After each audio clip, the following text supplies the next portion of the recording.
and not getting the job, or holding out for so long and thinking, why aren't they responding? What's going on? Yeah. What have I done? What have I not done? All of those questions and fears and experiences. I've been laid off.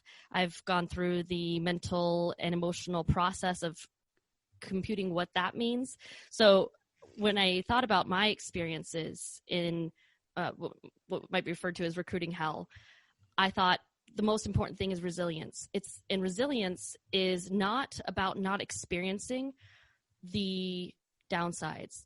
It's not about neglecting your feelings. It's not about resisting any negative emotions. It's about the bounce back. It's about how you bring yourself back to a positive state of mind, bring yourself back to hope, keeping your mind on the goal and the intention and not getting lost just because you had a setback. And I think that's why I want to talk about resilience in particular, because yes, it's very important to take self-care, but in reality, we're calling it recruiting hell because it's not a fun process. It's difficult and it's emotionally challenging. And I don't want to neglect or discount the impact of those negative emotions and experiences, but I want to talk about what you can do when you have those and how to perhaps lessen the setback, but also more importantly, how to get back on track when you experience that. Got it. And I think you've mentioned a lot of really important things, that experiencing the negative and not just being numb to it is probably a very positive thing, even though it might feel really bad initially, like, oh, I have to go through this. But processing that, I think, is incredibly important for folks. Okay, excellent. Mm-hmm. So let's talk about this title that I had to do a couple takes of before we started the recording here, Neuro-Linguistic Programming Practitioner. Ariel, what is this thing? What is NLP, which I'm going to call it from now on because that's a lot easier to pronounce? Absolutely. Call it NLP. I certainly do. Everyone else does. And that's what it is. But neuro-linguistic programming, it sounds like a big, fancy, complicated word. Sounds like a medical word, kind of that scientist medical word. Yes.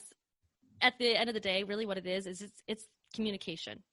And it's the understanding of communication, in particular, the communication with our minds.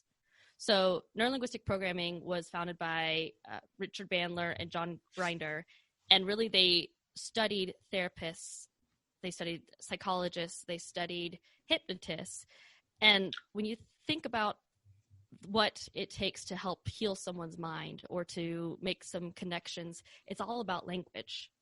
So much of our connections and our understanding is through language. And neuro-linguistic programming is the breakdown of language and understanding what language works, the impact that language has, kind of how our minds communicate, both with one another and even within ourselves.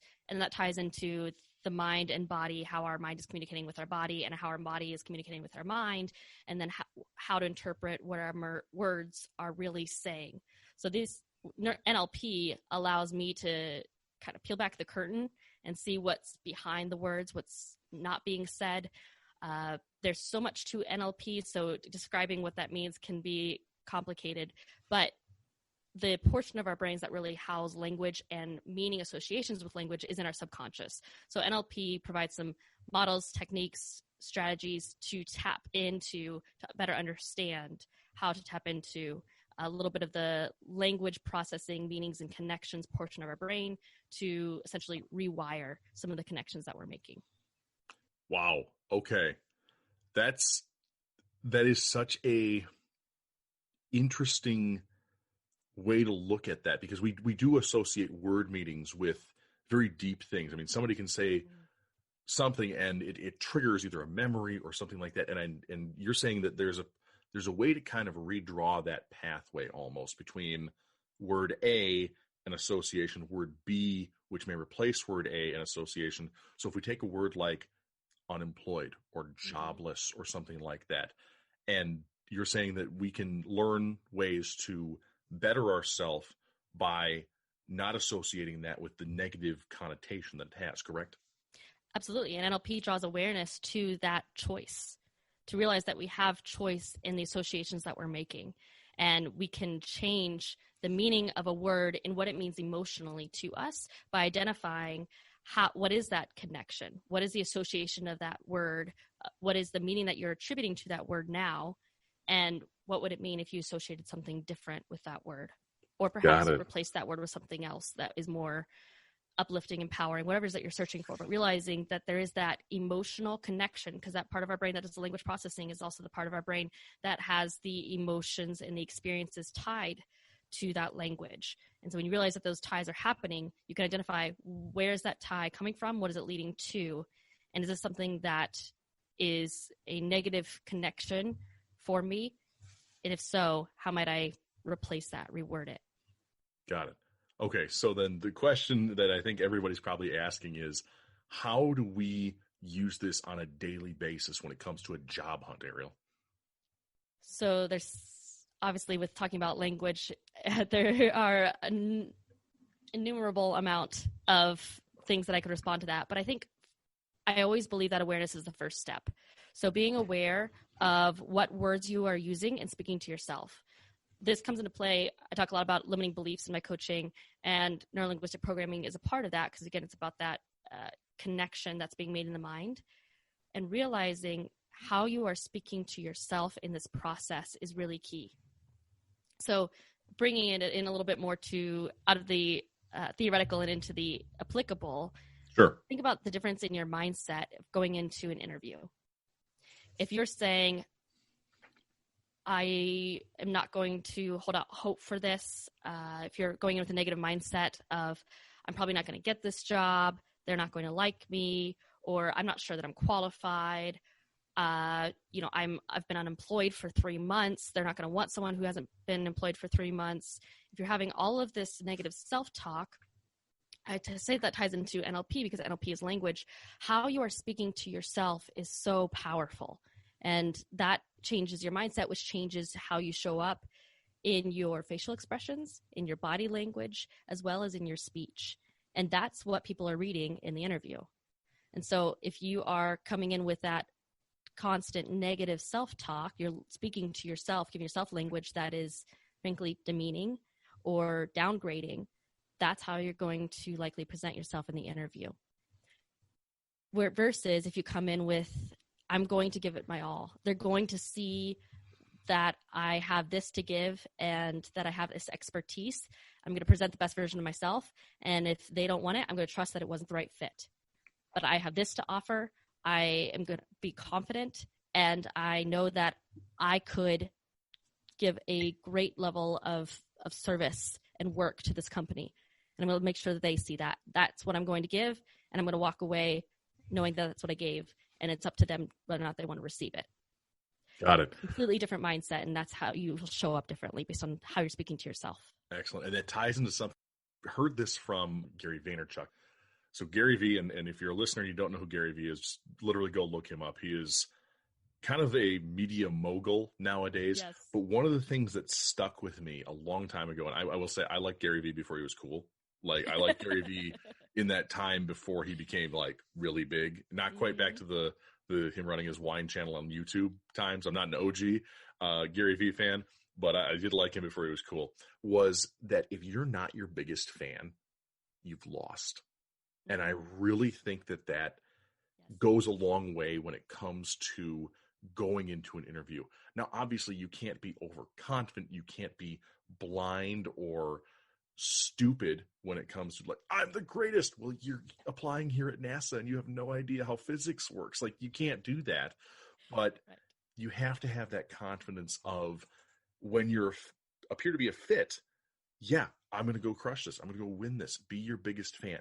And you have to be your biggest fan. Nobody else can be. So it's good to hear that that's got a little bit more meat to it, a little bit deeper in the brain, which is outstanding. So next question I have for you. We often get negative responses from employers, Ariel, these days. We get rejection letters, and maybe I haven't gotten a phone call rejection in forever, but I'm sure those still do happen. Or we get ghosted. What does that do to us? And how do we program ourselves to be a little bit more resistant to that crushing, that disappointment, that bad thing that comes to us? So often we are attributing so much of a story to a situation, and acknowledging how much of that story is true versus how much of it is what you are making up is really important. And this is so much easier said than done. But acknowledging the story that you're creating around a situation is vital, because I think it's important to remember that when you are interviewing, when you're applying for a job, you're a person who is applying to people. Now, we talk about being confident, being your biggest fan. Absolutely. You should be confident. You should be your biggest fan. You should give it your all. And also acknowledge that you are a person who is not perfect. You have flaws, right? You're not going to be a perfect fit for any role, nonetheless every role. No person is, because we are flawed humans. And you are applying to humans. You think about you're applying to a job, but you're applying to fellow humans. And they are likely imperfect. They likely have broken processes. They likely want to avoid those courageous conversations. That's a growing trend, avoiding courageous confrontation. And that happens a lot with employers, and oftentimes that results in ghosting. Either they have terrible processes, so they're not following up with people properly, or they don't want to have, they're someone who is not skilled in courageous conversations, and they avoid having those conversations, and so that can result in ghosting. Realizing that you're applying to flawed humans who are going to be imperfect as well, and that's not on you. Realizing that you are in control and you're responsible for what you give, for how you show up, and for how you communicate with them, both in the interview, before the interview, and after the interview. But you are not responsible for how they show up. And I think having that clear separation is important. And sometimes it can be a, you know what, frankly, and this is a little bit of a self-protective mechanism, which is not always a bad thing to do or to have.